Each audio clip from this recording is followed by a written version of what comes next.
Hello everyone, it's Shane Kanto, your Wasteland reviewer, and I'm here to review Lady of the Manor. And this is from writers and directors Christian and Justin Long. Yes, that Justin Long, who actually pops up in the film as well.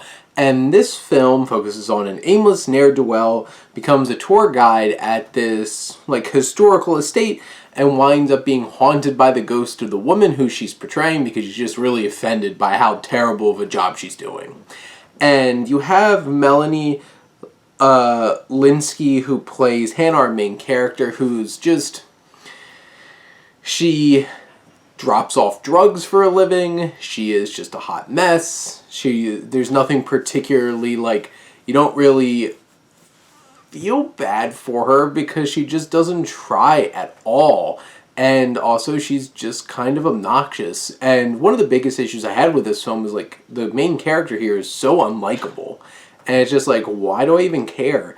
Obviously there's redemptive arcs of somebody starting in a particular place and getting better. But even the arc of this character in this film never feels like this is getting better and turns into a positive thing, because at the end, how it wraps up, they're still doing things for jokes reasons, which just doesn't really complete and give this character a satisfying arc.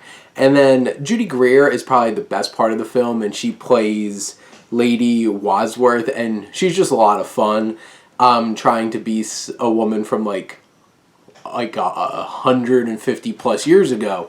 And she really owns it, and she is a lot of fun in this film. She's definitely, like I said, by far the best part here. Justin Long just plays this stereotypical, I'm a smart professor guy, and I'm a nerd. And then Ryan Phillippe, who's Tanner, is just a complete asshole. And he plays it so well, though. And, the cast here, besides Judy Greer, nobody's really doing inspired work, I don't think. And none of the characters are particularly interesting or likable. And obviously the ones that are not supposed to be likable are absolutely just despicable at this point in this film. And this story follows this oddball couple of budding friendship between this woman and a ghost.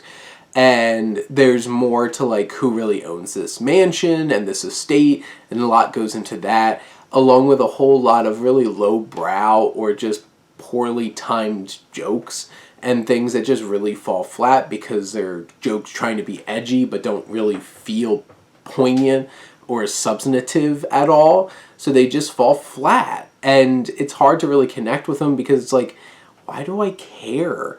And in the end, I feel like this film really leans into attempts at humor that, I chuckled a couple of times. Judy Greer was definitely the highlight of the film, but there's no characters to really, latch on to and really connect with because they're so flat and one-dimensional and just a bunch of walking cliches and tropes that you're just but I don't really care. And by the end, all the turns of what's really going on here never feels earned or actually affecting because you just don't care about the characters who this is all affecting. And in the end, you just kind of look at it and you're just why'd I watch this? You might get a few laughs along the way. I did, I got a few laughs, and I just enjoyed Judy Greer's performance, but the story leaves a lot left there. It's kind of mean-spirited at times. It's very vulgar and just cheap, lowbrow humor.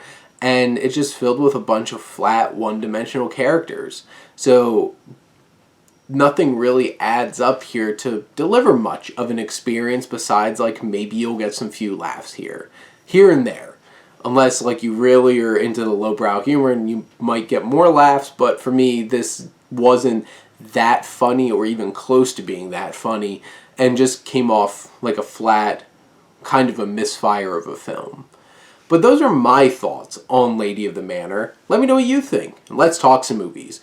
But thank you as always for tuning in and supporting your Wasteland reviewer.